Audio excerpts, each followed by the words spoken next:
Hello friends, কেমন আছো তোমরা সবাই? আমার আরেকটি নতুন ভিডিওতে তোমাদেরকে জানাই স্বাগত।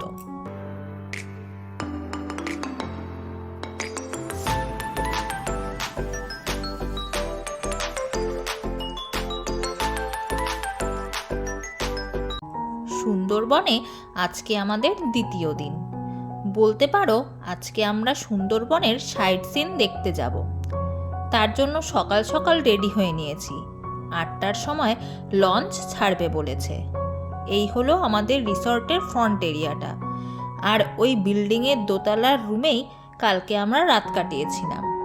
চারিদিকটা অপূর্ব সুন্দর। আর বিল্ডিংয়ের সামনের জায়গাটাতেই কাল রাতে র্যাকেট খেলছিলাম। চারিদিকটা দেখো সবুজে সবুজ, আর দুই দিকেই রয়েছে পুকুর। খুব সুন্দর একটা পরিবেশ। শহরের ব্যস্ততম কোলাহল জীবন কাটাতে যখন একঘেয়েমি হয়ে যায়, তখন এইসব জায়গায় এলে এক নিমিষে মন ভালো হয়ে যাবে। এত সুন্দর শান্ত পরিবেশ, চারিদিকটা সবুজে সবুজ, তার মধ্যে পাখির ডাক, এক আলাদাই অনুভূতি। সকাল সকাল রেডি হয়ে তোমাদের দাদাভাই আর বাবা কোথায় ঘুরতে বেরিয়ে পড়েছে। এদিকে লঞ্চ ছাড়ার টাইম হয়ে যাচ্ছে, সেই জন্য তাদের দুজনকে খুঁজতে আমি আর কুট্টিমাও বেরিয়ে পড়েছি। চারিদিকটা দেখো কি অপূর্ব সুন্দর লাগছে।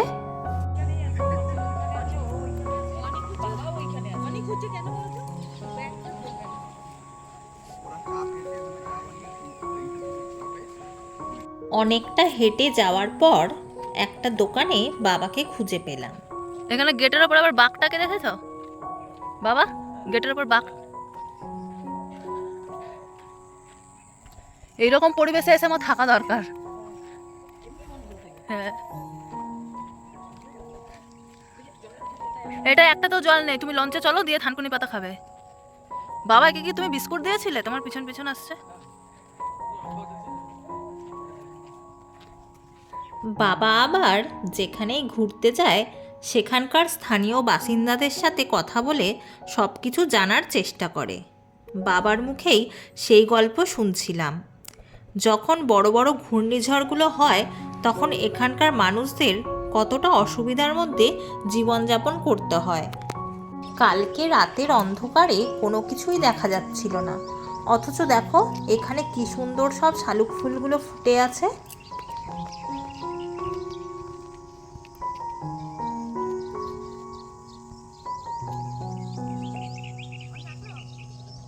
দেখছিলাম কাছাকাছি ফুল পাওয়া যায় কিনা, ফুল উঠাতাম।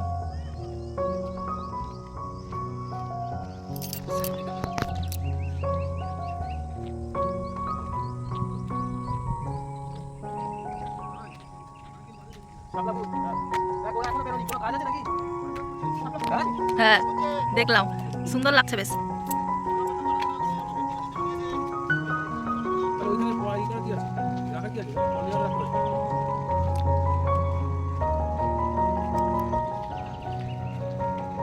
বাবা ব্যাগটা কেন দিল?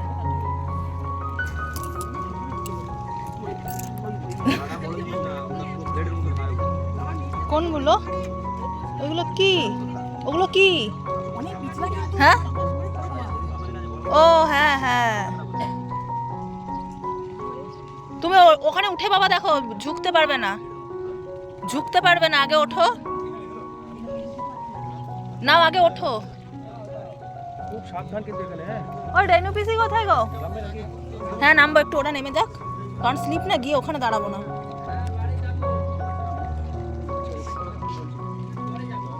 যাও বাবা ওঠো। রেনু পিসি জানি না কোথায়, ফোন করি।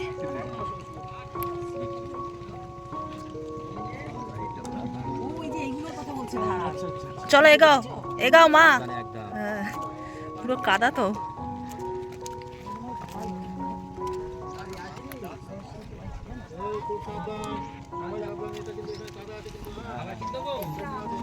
ওই আস্তে আস্তে নামো।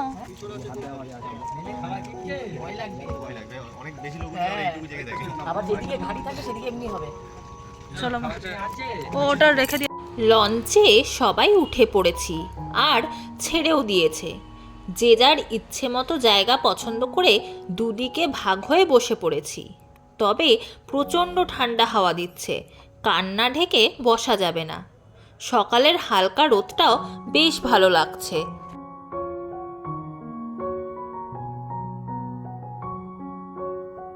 আমরা চলে এসেছি আমাদের প্রথম দেখার স্থানে, সজনেখালি টাইগার রিজার্ভে।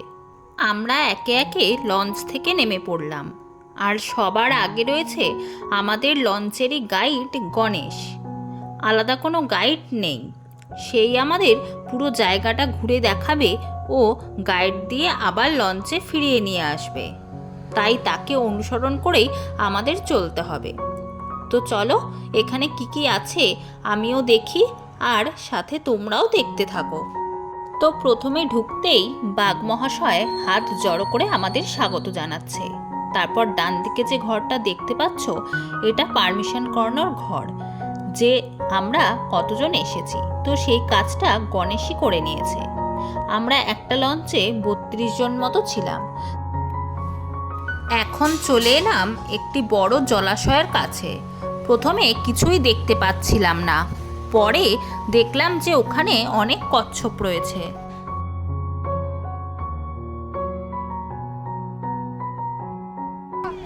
এইদিকে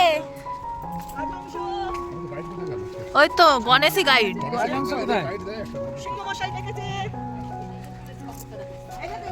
কত বড় গো!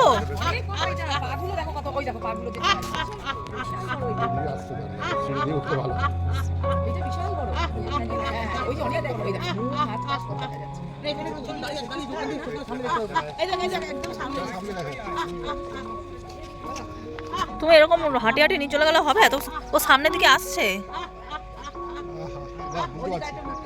অনেকগুলো। হ্যাঁ, চার।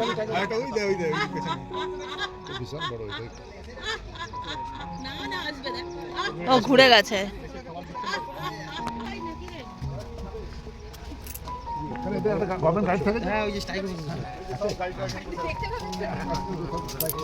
এর ভিতর থেকে সিধা ওয়াশটা এইদিকে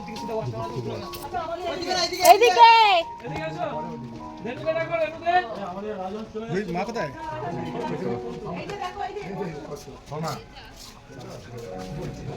এইটা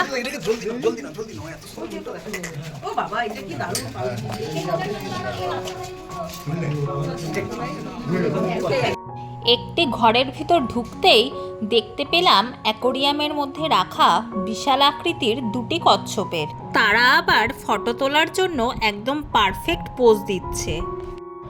চলো এবার যাওয়া যাক ওয়াচ টাওয়ারের দিকে, যদি কোনো অ্যানিম্যালের দেখা মেলে। তো ওয়াচ টাওয়ারের দিকে যাওয়ার আগেই চারিপাশে অনেক কিছুই দেখতে পেলাম, যেগুলো অবশ্য আসল ছিল না, ওগুলো তৈরি করে রাখা রয়েছে। কিন্তু ওয়াচ টাওয়ারে ওঠার আগেই দেখতে পেলাম একটি কুমির। যদিও এগুলো ওপেন জায়গায় নয়, চিড়িয়াখানার মধ্যে আটকে রেখেছে, তবে তবুও কুমির দেখাটা ভাগ্যের ব্যাপার, কারণ ওরা তো সবসময় জল থেকে উপরে উঠে আসে না, কিন্তু আমরা তা দেখতে পেয়েছি। চলো এবার ওয়াচ টাওয়ারে ওঠা যাক। 4 তলার সমান ওয়াচ টাওয়ার। টাওয়ারের দেওয়ালে রয়েছে অনেকগুলো মৌমাছির চাক। তারপর একদম উপরে গেলাম, কিন্তু কোথাও কোনো প্রাণীর দেখা মিলল না। মাইলের পর মাইল শুধু সবুজ অরণ্যে ঢাকা। মনে দুঃখ নিয়ে নেমে এলাম নিচে। এসে দেখলাম কিছু নকল বাঘ, যেগুলোকে সুন্দর করে গাছের মাঝখানে সাজিয়ে রেখেছে। আসলের দেখা না পেলেও নকলের দেখা পেয়ে খুশি হলাম। এরপর সবাই যাতে একসাথে হই তারই অপেক্ষা করছিলাম, কারণ এই জায়গাটা এত সুন্দর, এখানে একটা গ্রুপ ফটো না তুললে কি করে হয়। আমাদের গ্রুপেরই একজন সেটা ঠিক করলো। তারপর এখানে ফটো তুলে এগিয়ে চললাম লঞ্চ যেখানে দাঁড়িয়েছে সেই ঘাটের দিকে।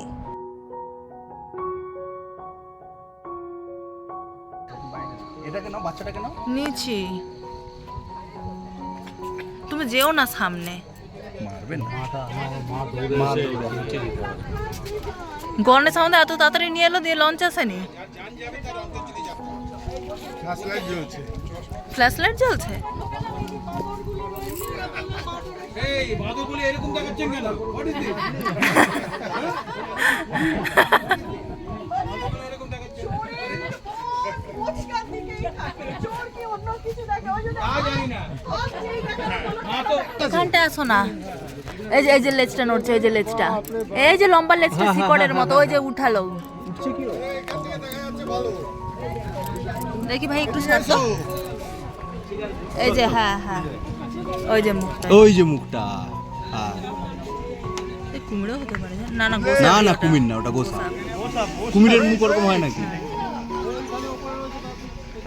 এই তো এটা একটা ভালো জিনিস দেখলাম। সে মনে আছে ইয়ের উপরে উঠে গেছিল। ভাবো, এটা আমরা তখন তো দাঁড়িয়ে আছি, কেউ না দেখলে পরে। হ্যাঁ। কিছুক্ষণ অপেক্ষা করার পর লঞ্চ চলে এলো, আর লঞ্চে উঠেই রেডি হচ্ছে ব্রেকফাস্ট দেওয়ার ব্যবস্থা। ব্রেকফাস্টে কি কি আছে তা তো বুঝেই গেছো। লুচি, আলু মটরের তরকারি আর জয়নগরের মোয়া। আবার সবাই নিজেদের ইচ্ছে মতো জায়গা নিয়ে বসে পড়েছি।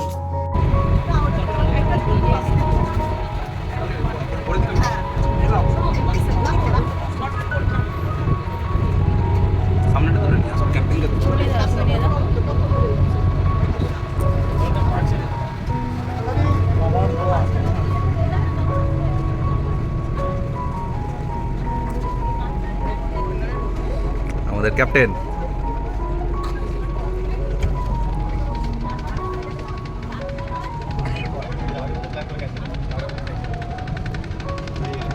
আমার কাছে একটু বাপনের নম্বরটা থাকুক, স্মৃতিটা থাকুক।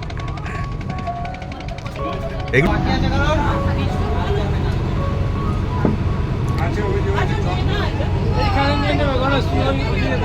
ওইদিকে দিয়ে দিয়েছে প্রথমে। তুমি রেখে খাবে? রেখে খাবে?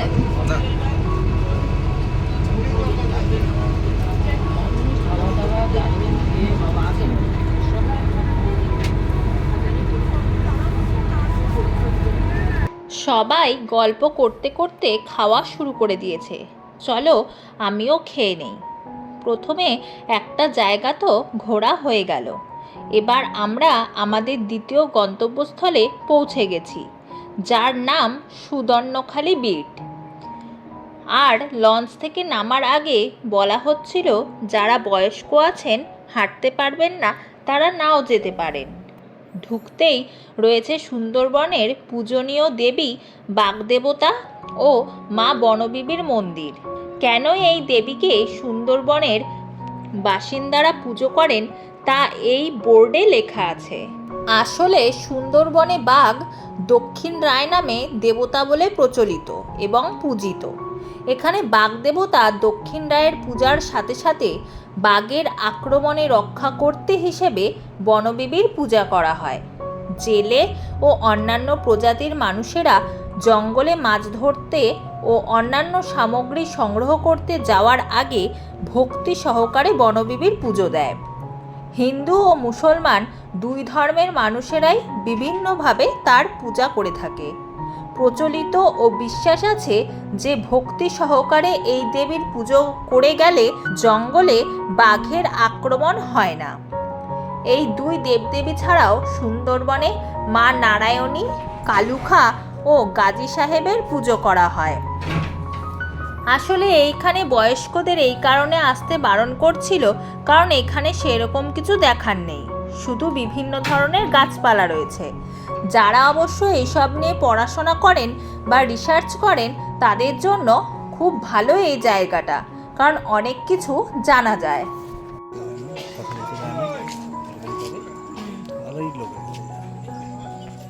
মায়ের পাতাটা কিরকম? এটা অভিযোজন করতে পারে ওই জন্য না?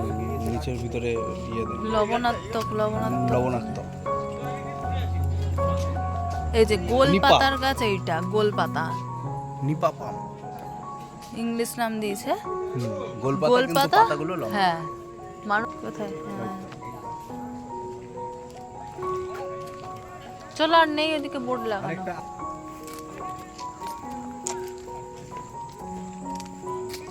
কালো বাইন ফল দেখো কি মোটাই। আমাদের সুদর্ণখালি ঘোরা কমপ্লিট।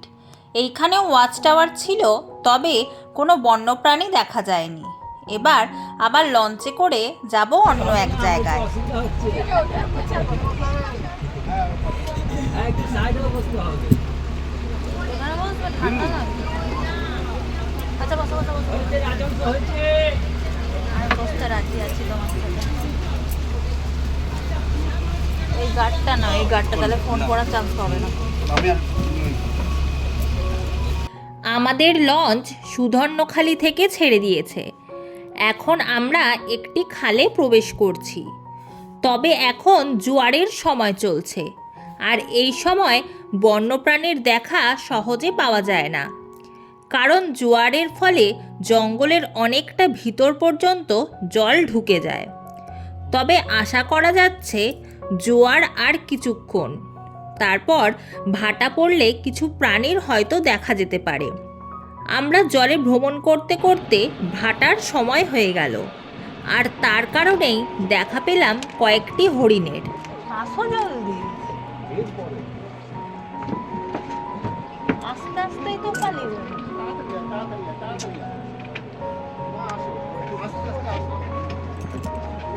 ওমা ওইদিকে জানলা দিয়ে দেখো না তো, ওঠো তাড়াতাড়ি ওঠো।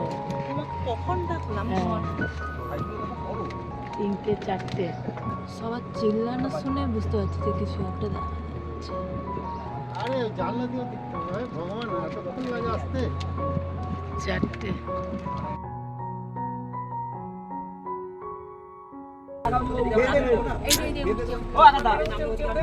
এগাতে না বলো না। এই তো উঠেছে উঠেছে। ও দারুণ দারুণ দারুণ।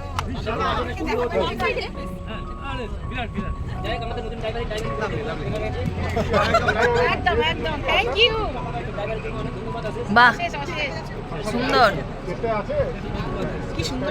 এরকম একটু বাঘটাও জল খেতে আসুক। সেই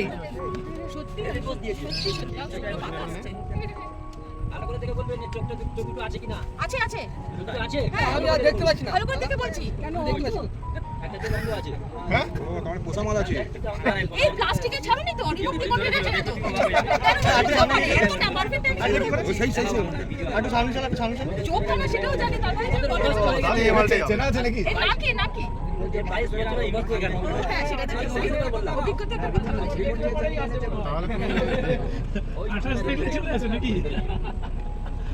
হরিণ ও কুমির পরপর দুটো প্রাণীর দেখা পেয়ে আমরা এখন পৌঁছে গেলাম দোবাকি ক্যাম্পে। এটা আসলে জঙ্গলের মাঝখানে জাল দিয়ে ঘেরা অনেকটা পথ, দুই ধারে ঘন জঙ্গল, তারই মধ্যেই যদি দেখা পাওয়া যায় কোনো প্রাণীর। তবে নিচে মাটিতে রয়েছে অসংখ্য ছোট ছোট লাল কাঁকড়া। এরই মধ্যে রয়েছে একটি ওয়াচ টাওয়ার, যেখান থেকে দেখা যাচ্ছে একটি মিষ্টি জলের হ্রদ। হ্যাঁ বালিহাঁস। বালিহাট, কি সুন্দর লাগছে না? ওই দিকটা কি ওগুলো মানে গাছের গুড়ি নাকি? না ওরাই বসে আছে। পুরোটাতেই বসে আছে, ওই দিকটা তো বসে আছে, হ্যাঁ। দেখো পুরো। হ্যাঁ এই পাশে ওই দেখো, ওই দেখো এই পাশটা দেখো, এই পাশটা নিয়ে আসো, দেখো বেশি বেশি আছে দেখতে। জুম করলে দেখো। দারুণ লাগছে, দারুণ লাগছে না? তোমরা সব লাইন করে হেঁটে আসছিল, এটা কি দারুণ লাগছে। দেখ ভাই ওটা সামনে দিকে দেখ তো এগুলো। সামনে দিকে দেখ।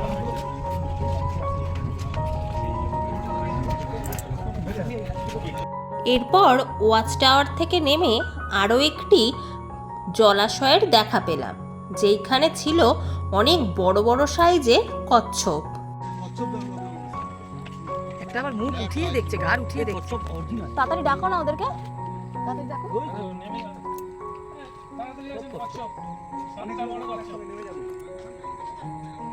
কি এরপর আমরা চলে এলাম লঞ্চে। লঞ্চে উঠে দেখি লাঞ্চ দেওয়ার জন্য টেবিল রেডি করে রাখা আছে, তাই বসে পড়লাম। আর আজকের মেনুতে ছিল লেবু, লঙ্কা, ভাত, ডাল, আলু ভাজা, সর্ষে বাটা দিয়ে ভোলা মাছ, ভেটকি পাতুরি, চাটনি আর পাঁপড় ভাজা। লাঞ্চ কমপ্লিট হলো। এরপর ক্যাপ্টেনের সাথে বাবা লঞ্চ চালানো শিখছিল। আর দুপুরের পরন্ত রোদে লঞ্চে করে ঘুরতে ঘুরতে আমরা চলে এলাম আমাদের পরবর্তী দেখার জায়গা সুন্দরবন ওয়াইল্ড অ্যানিম্যাল পার্কে। এটা বন্ধ হওয়ার সময় হয়ে আসছে, তাই এখন এই বাজারটা ঘুরবো না, আগে টিকিট কেটে পার্কে ঢুকবো, তারপর আসার সময় বাজারটা ঘুরে দেখব। আমরা টিকিট কেটে ঢুকে পড়লাম পার্কে। চলো দেখি এখানে কি কি দেখতে পাই। প্রথমেই দেখতে পেলাম দুটো ময়ূরীর, তারপর দেখা পেলাম কিছু ঈগল পাখির। আর কি কি পাখি দেখা যায় তা এই বোর্ডে ছবি সহ নাম দেওয়া আছে। আর এখানে দেখলাম দুটো বাঘ, তবে অনেকটাই দূরে, তাই ক্যামেরাবন্দি করতে পারলাম না।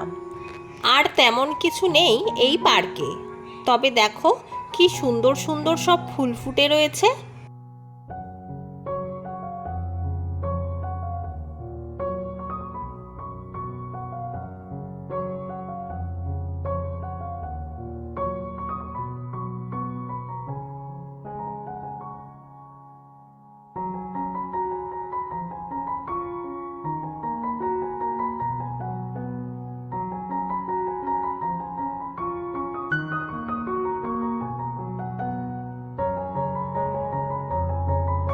এরপর আমরা বেরিয়ে পড়লাম বাইরে। আর বাইরে বেরোতেই দেখতে পেলাম চারিদিকে কামরাঙ্গা ও কদবেল মাখা বিক্রি হচ্ছে। শীতের দুপুরে কদবেল মাখা খেতে আমার তো বেশ ভালো লাগে, তাই এই কাকিমার কাছ থেকে কয়েকটা কদবেল কিনলাম ও দুটো মাখিয়েও নিলাম। কুট্টিমা টেস্ট করে দেখছে যে সব কিছু ঠিক আছে কিনা।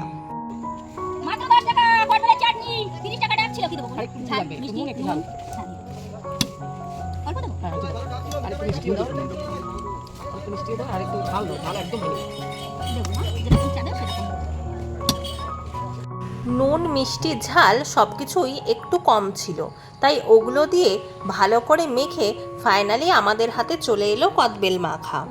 তারপর আমরা সবাই মিলে খাওয়া শুরু করলাম। বেলটা কিন্তু দারুণ মেখেছিল। চলো এবার লঞ্চ ঘাটের দিকে যাওয়া যাক।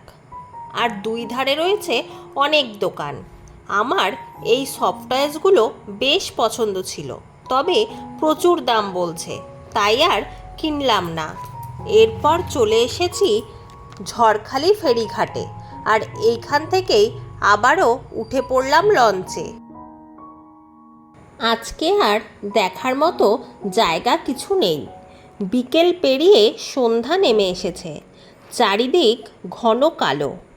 আর এই 2 দিনের যাত্রাতে আমাদের সমবয়সীদের একটা গ্রুপ তৈরি হয়েছিল। তাদের মধ্যে একজন স্পিকার নিয়ে আসাতে সন্ধেটা নিজেদের পছন্দ মতো গান দিয়ে বেশ ভালোই কাটলো। তার মাঝখানে চলে এলো সন্ধ্যার জলখাবার এক চাউমিন। খাওয়া শেষ করে 5-6 জন মিলে জমিয়ে লুডো খেলতে খেলতে পৌঁছে গেলাম হোটেলে।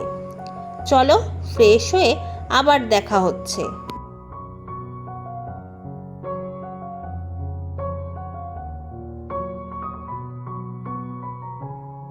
আজকে হোটেলে পৌঁছাতেই রাত 8টা বেজে গেছে।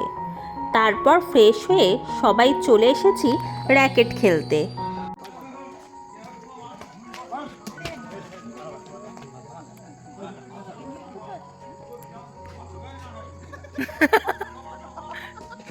বাংলা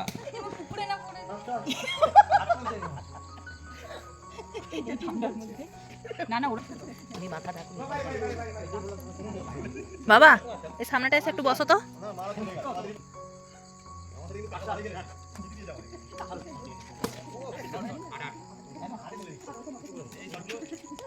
অনেকক্ষণ খেলার পর রাতের ডিনার করার জন্য ডাক পড়ল।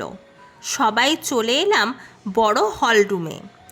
আজকে ডিনারে রয়েছে salad, fried rice, chilli chicken, আর যারা চিকেন খায় না তাদের জন্য ডিমের অমলেট আর নিরামিষ তরকারি। সুন্দরবন ভ্রমণের আজ দ্বিতীয় দিনও বেশ ভালোই কাটলো। আজকের ভিডিওটি এখানেই শেষ করলাম। ভিডিওটি ভালো লাগলে একটি লাইক ও কমেন্ট করে চ্যানেলটিকে সাবস্ক্রাইব করে দিও। আবার দেখা হবে নতুন কোনো ভিডিওর সাথে। ততদিন তোমরা সুস্থ থেকো, ভালো থেকো আর আমার পাশে থেকো। টাটা।